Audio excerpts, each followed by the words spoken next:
In the heart of Umvoko village, where red dust clung to every barefoot step and the sun painted golden shadows over clay huts, lived a girl named Tandiwayi.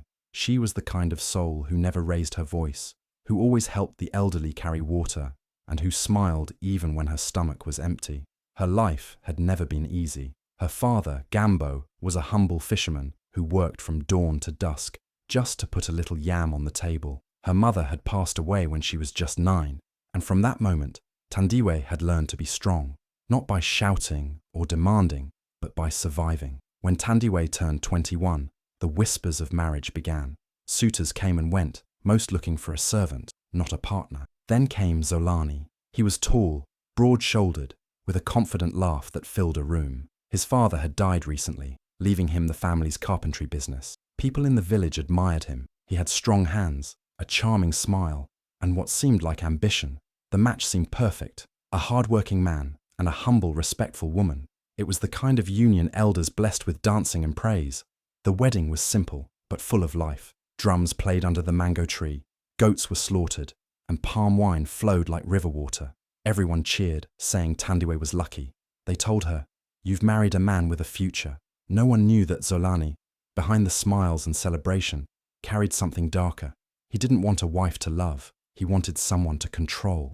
The day after the wedding, Tandiwayi woke before sunrise to cook for her husband. She served his food with a soft smile, expecting a kind word. Instead, he glanced at the plate and muttered, "Too cold. No thank you. No smile. Just a demand for better."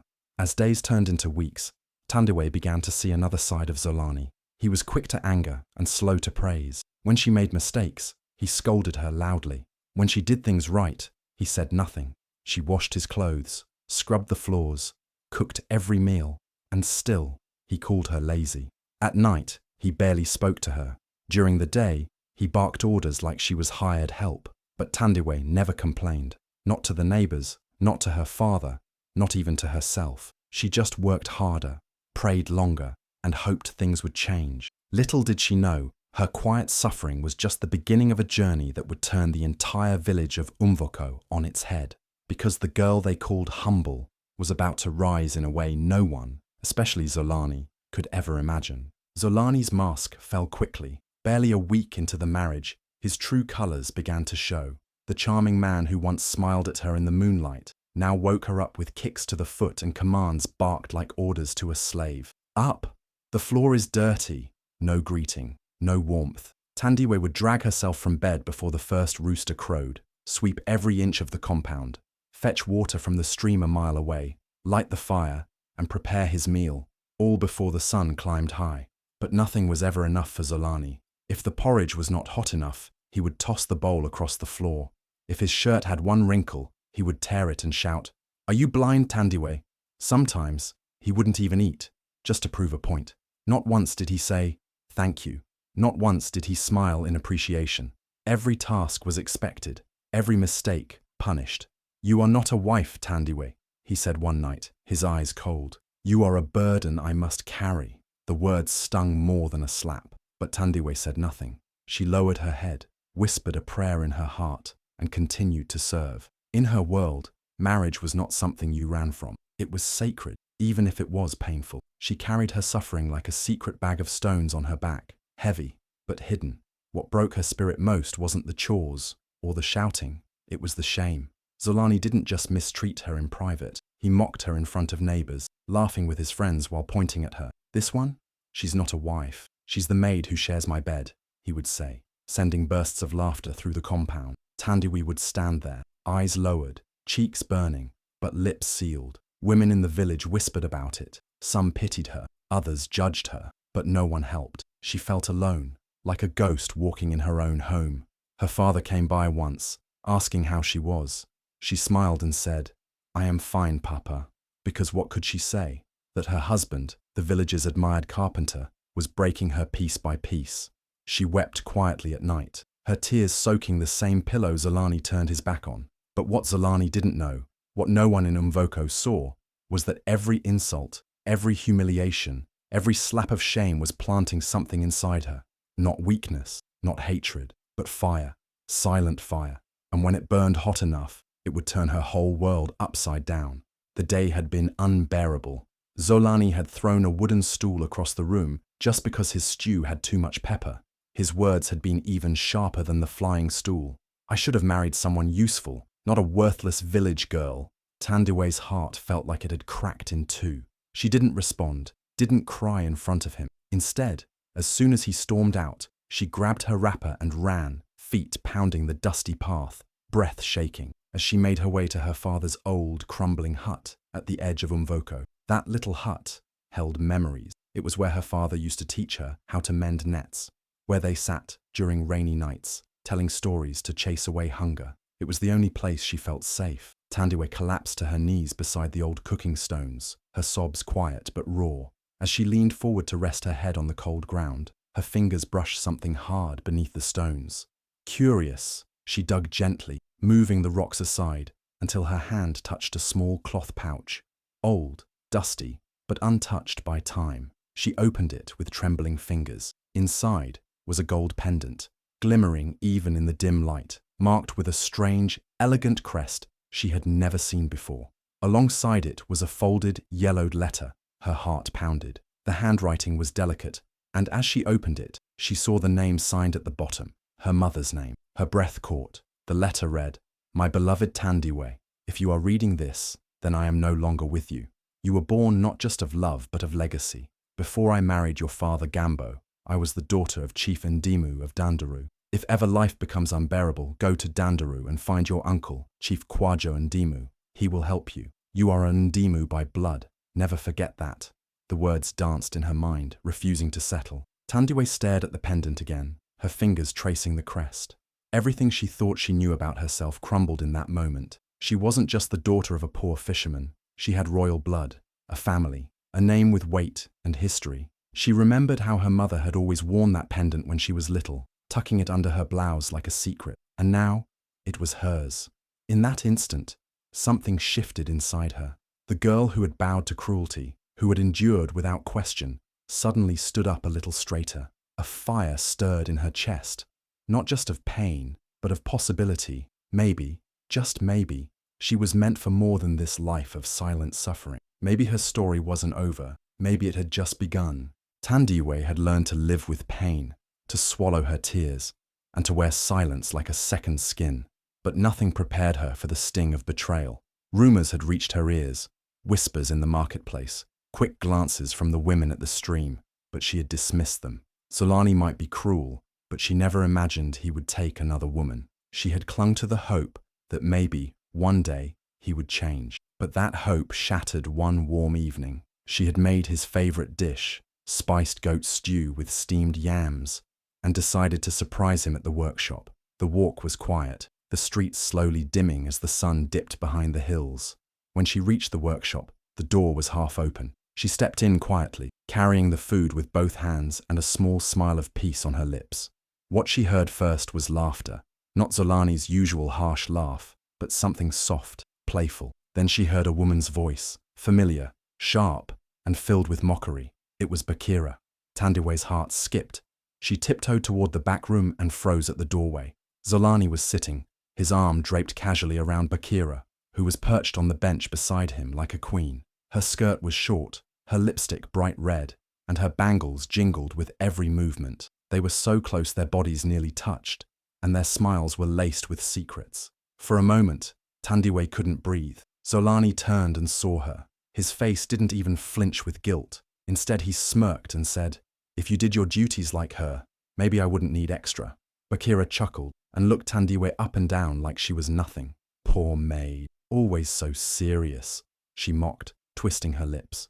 Tandiwayi stood frozen, the bowl of food trembling in her hands. Then, slowly, she turned around and walked out. She didn't shout. She didn't cry. Her silence said it all. That night, back at the compound, she packed her few clothes, just 3 wrappers, a comb, and her mother's old shawl. She clutched the gold pendant tight in her palm, the royal crest pressed into her skin, reminding her that she was more than this pain, more than this insult. She looked around the little home one last time. It had never really been hers, just walls that held in her suffering. Without telling anyone, without waiting for sunrise, Tandiwayi slipped into the night. She didn't know where the road would lead her, but she knew it would not be back to Zolani, not to his fists, not to his mockery, not to his betrayal. For the first time in her life, Tandiwayi chose herself, and that choice would change everything. The morning after her silent departure, Umvoko village awoke to news that spread faster than wildfire. Tandiwayi was gone.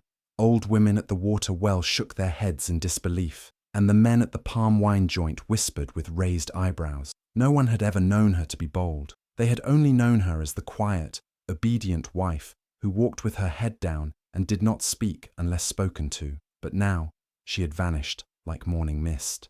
When Zolani heard, he chuckled smugly. Sitting on a bench outside his workshop with his arm lazily draped around Bakira, he scoffed, "She'll be back. She's nothing without me, just a weak little thing with no name and no family." But Zolani didn't know the fire that had been lit inside Tandiwayi. She had endured humiliation, cruelty, and betrayal, but that night in the workshop had been the final blow. Something inside her snapped, not in anger, but in awakening. She finally saw herself through her mother's eyes, not Zolani's. With the little money she had saved from secretly selling handmade mats, and with the last of her wedding beads, Tandiwayi gathered just enough to buy a one-way bus ticket to Danduru, the city her mother had once called home. The pendant with the royal crest hung close to her neck, warm against her skin, like a silent promise that her life was not meant to end in misery. As the bus pulled out of the village, Tandiwayi didn't look back. Danduru was a world she had never imagined. Buildings reached for the sky, cars honked in chaos, and people rushed past her without a second glance. The air smelled of fuel and fried food, and the streets never slept. She clutched her small bag tightly and kept her mother's letter folded close to her chest, drawing strength from every word. She had no one to call, no place to stay, but she had purpose, and that purpose burned stronger than fear. At the city centre, she asked for directions to the royal quarters. Some laughed, some ignored her, but one old fruit seller looked at the pendant and paused. "This crest, it belongs to the Ndimu clan. You must go to the hill palace, child. Ask for Chief Kwajo." Tandiwayi nodded, heart racing. That name, Kwajo, her mother had written it with so much trust. Now it was her only hope. Dust on her feet, fear in her belly, and hope in her heart. Tandiwayi walked toward a destiny she never imagined. Each step away from Umvoko was a step toward who she was truly meant to be. Not a maid, not a burden, but something far greater. Tandiwayi had nothing but hope and a pendant. For days in Danduru city, she wandered aimlessly, her feet swollen and sore, her stomach empty. She slept curled on cold benches at bus stations, using her small bag as a pillow. People passed her by like she didn't exist. Some stared, others scoffed, but no one stopped. Until one afternoon, under the blazing sun, Tandiwayi collapsed right outside a modern art gallery with large glass doors and colourful paintings inside. Her body gave up. She hadn't eaten in 2 days. Her vision blurred. The last thing she saw was a tall woman in a flowing yellow dress rushing toward her. That woman was Mama Lango. She was the owner of the art gallery, elegant, graceful, and kind. She had seen many things in her years in Danduru, but something about Tandiwayi's eyes reminded her of someone long gone. Mama Lango didn't hesitate. She carried Tandiwayi inside like a child, gave her water, warm soup, and a soft couch to rest on. When Tandiwayi finally had the strength to speak, her voice trembled as she told her story, how she had come from a village called Umvoko, how her mother had passed away, how her marriage had turned into torment, and how she had found the letter and pendant left behind by her mother. When she gently pulled the pendant from her blouse, Mama Lango gasped, covering her mouth. Her eyes shimmered with tears. "This crest, child, this is the royal mark of Chief Ndimu. Your mother was Abanika, wasn't she?" Mama Lango asked, her voice cracking. Tandiwayi nodded slowly, confused but curious. "I knew her. She was kind and full of light, just like you. She left the city for love, but she never forgot where she came from," Mama Lango whispered. "You are Chief Ndimu's blood. That makes you the niece of Chief Kwajo." The next day, dressed in clothes Mama Lango gave her, Tandiwayi stood nervously before the gates of the royal estate. 2 guards let her in after seeing the pendant. Inside, in a grand room filled with books and tribal artifacts, sat Chief Kwajo, a tall man with wise eyes and a cane by his side. When Tandiwayi handed him the letter and showed the pendant, his hands shook. "Abanika's daughter," he whispered, tears sliding down his cheeks. "You have returned, after all these years." He stood slowly and embraced her tightly, as if afraid she would vanish. "This city was always yours, my child. You are not a servant. You are a queen in waiting. And now, it's time you take your place. Tandiwayi felt something she hadn't felt in years, belonging. Her journey had just begun.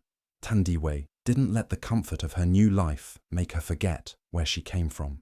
Even though she was now living in the luxurious estate of her uncle, Chief Kwajo, she chose to start from the bottom. When offered a high position at the Ndimu Foundation, she politely refused and asked to begin as a file clerk. She wanted to earn every step, not be handed anything. Each morning, she arrived early and stayed late, organizing files, sorting reports, and taking notes for board meetings. She soaked in knowledge like a sponge. While others mocked her for working so hard, she kept her head down, determined to prove herself. At night, while the city of Dandaru slept, Tandiwayi attended business and administration classes. She studied under dim lights, sometimes falling asleep with books in her lap. Her days were long, and her journey was tough, but her heart was full of purpose. Within a year, her managers noticed her sharp mind and problem-solving skills. She was promoted to team assistant, then project coordinator.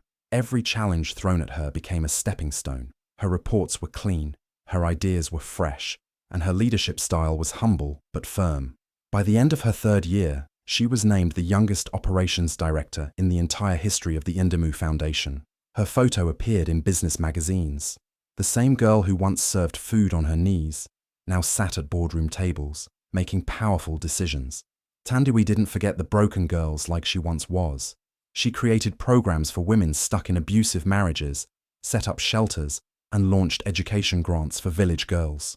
The media called her the Phoenix of Danduru, the girl who rose from ashes and became a force for change. At charity events, when she spoke, people listened. Her voice was soft, but her words were strong. She talked about pain, survival, and growth, and every time she smiled, it gave someone else the strength to keep going. And yet life wasn't done surprising her. One afternoon, at a business conference, her eyes caught something, or rather, someone, that made her heart pause. The past was catching up. Fate was preparing a new chapter. The moment Zolani stepped into the elegant glass office, he felt small. The polished floors, the smell of fresh lavender, the soft hum of air conditioning. Everything was too grand, too different from the dusty workshop he once knew. He sat nervously, holding a faded folder with his resume, hoping for a miracle. The receptionist had simply said, "The director will see you shortly." When the door finally opened, time seemed to freeze. Standing there was a woman he barely recognized. Tall, radiant, powerful. Her suit was sharp, her posture proud, her aura undeniable. But her eyes were the same, gentle, deep, and full of the stories he thought he had buried. His jaw dropped. Tandiwayi? He managed to say, rising from his chair in disbelief. She didn't flinch. She simply stepped in, closed the door behind her, and walked gracefully to her desk. Sitting down, she folded her hands and looked at him with a composed smile. "I go by Ms. Ndimu now," she said calmly. "Please, have a seat." Zolani sat, still stunned, as memories flooded him, of shouting at her, mocking her, treating her like she was less than dirt. And now, here she was, the boss. The very woman whose worth he had spat on now had the power to decide his future. Tandiwayi opened his file slowly, glancing at the flimsy papers. "You're applying for a driver's position?" she asked, her voice polite but distant. He nodded, unable to speak. "I see," she said, scanning the page. "It says here you have experience with carpentry. Why the change?" Zolani cleared his throat, voice low. "My workshop burned down. I lost everything." There was a long silence. Tandiwayi leaned back, observing him. He was thinner now, more tired. Life had humbled him, just as it had once tried to crush her. But the difference was, she rose, and he fell. She didn't scold him. She didn't bring up the past. Instead, she said softly, "This company doesn't tolerate disrespect to women. I hope you've changed, Zolani." His eyes filled with shame. "I have. I swear I have. Life taught me things the hard way." Tandiwayi nodded. "Good. If you're hired, you'll report to my assistant, and if you step out of line, just once, you'll be gone." He lowered his eyes. "Thank you, Miss Ndimu." As he left the office, heart pounding, Zolani knew the world had turned upside down, and the woman he once treated like a maid, she now sat on a throne he couldn't even reach. Zolani sat in the hallway after the interview, his hands shaking and heart pounding like a drum. How had life flipped so quickly? The same woman he once mocked, insulted, and tossed aside now had the power to decide whether he would eat tomorrow. His pride had already shattered at the door, and now all that was left was the raw sting of regret. He was called back into the office. Tandiwayi sat gracefully at her desk, still wearing that calm expression that made him even more nervous. He didn't wait for her to speak. He dropped to his knees, right there on the polished marble floor. "I was a fool, Tandiwayi," he cried. "I didn't know what I had. Please, I need this job. I have nothing, no one." Tears streamed down his face. Not crocodile tears, but those of a man who had tasted bitterness and shame. The room was quiet for a long time. Tandiwayi looked at him, her face unreadable. Behind her eyes, memories flickered. The sleepless nights, the cruel insults, the betrayal. But there was no anger in her voice, only power. She stood and walked slowly around the desk. Looking down at him, she said gently, "When I needed dignity, you gave me humiliation. When I begged for love, you gave me Bakira. But I won't be like you." Zolani looked up, confused. "What do you mean?" "I mean I will not throw you away like you did me," she said. "I will give you something you never gave me, a second chance." Zolani's eyes lit up with hope. "You can start as a cleaner," she continued. "Mop floors, clean toilets, earn your respect back." His face fell, but he nodded quickly. "Yes, anything, I'll do it." Tandiwayi added firmly, "If you work with honesty, maybe you can grow. But don't think for a second that you're special. Here, everyone starts from the bottom, and respect is earned." As he left the office, wearing a janitor's uniform and carrying a mop, he passed by portraits of the Ndimu family. One of them showed Tandiwayi at a charity gala, smiling beside presidents and business leaders. He couldn't believe it, that the girl he once called a maid in my bed was now a queen in a world he could barely understand. And the whispers around the company began to spread. "That's her ex-husband, the one who begged for a cleaner job." Zolani scrubbed floors, day after day, under the watchful eyes of people who admired the woman he once broke. But now, all he could do was try to be better, try to grow, try to deserve the very chance he once denied her. Years passed, and Zolani found himself stuck in a routine he never imagined. Every day, he cleaned floors, mopped halls, and watched in awe as Tandiwayi commanded boardrooms with the grace and authority of someone born to lead. He watched her rise, meeting world leaders, giving speeches, and making decisions that changed the lives of thousands. And every time he looked at her, the pain of what he had lost pierced him like 1,000 needles. She had become the queen of her world, while he was nothing but a shadow of the man he once was. Meanwhile, life for Zolani was a constant reminder of his failures. Bakira, the woman he had chosen over Tandiwayi, had left him for a richer man. She had used him, and when the money ran out, so did she. Now, Zolani had nothing but the weight of his regrets, and the realization that he had lost the only woman who ever truly cared for him. One evening, after another long day of cleaning, Zolani sat in the break room, staring at the floor. He couldn't help but think about how far he had fallen. The man who once belittled Tandiwayi was now the one cleaning the floors she walked on. The pain of his mistakes seemed unbearable, but he knew there was no going back. Then, years later, Tandiwayi was invited to appear on a national TV show. The host, eager to hear her story, asked her a question that was on everyone's mind. "What was the hardest decision you ever made?" Tandiwayi smiled, her eyes calm, but filled with the wisdom of someone who had lived through it all. She paused for a moment, as if reliving the moment, before she answered, "Hiring the man who once called me a maid and treating him better than he ever treated me." The room was silent for a moment, and then the host asked, "Why did you do it?" Tandiwayi looked into the camera and said, "Because I believed in second chances. He didn't understand my worth when we were married, but I had to show him that I wasn't just a maid. I was a woman who could rise above everything life threw at me, and I wanted him to see that too." Her words struck a chord with millions. They weren't just about her, they were a reminder to everyone watching. Never underestimate the quiet ones. The ones you treat like servants today may be the ones who sign your paycheck tomorrow. Tandiwayi's story became a viral sensation, a symbol of resilience, forgiveness, and the power of self-worth. And as for Zolani, his life changed the moment he understood the true meaning of humility. He had learned the hardest lesson of all, that sometimes the person you discard is the one who will rise higher than you ever imagined. If you've ever been underestimated, mistreated, or made to feel small, Tandiwayi's story is a reminder that strength lies in resilience, grace, and the ability to rise above the pain. She showed us that no matter how others treat you, your worth is something they can never take away.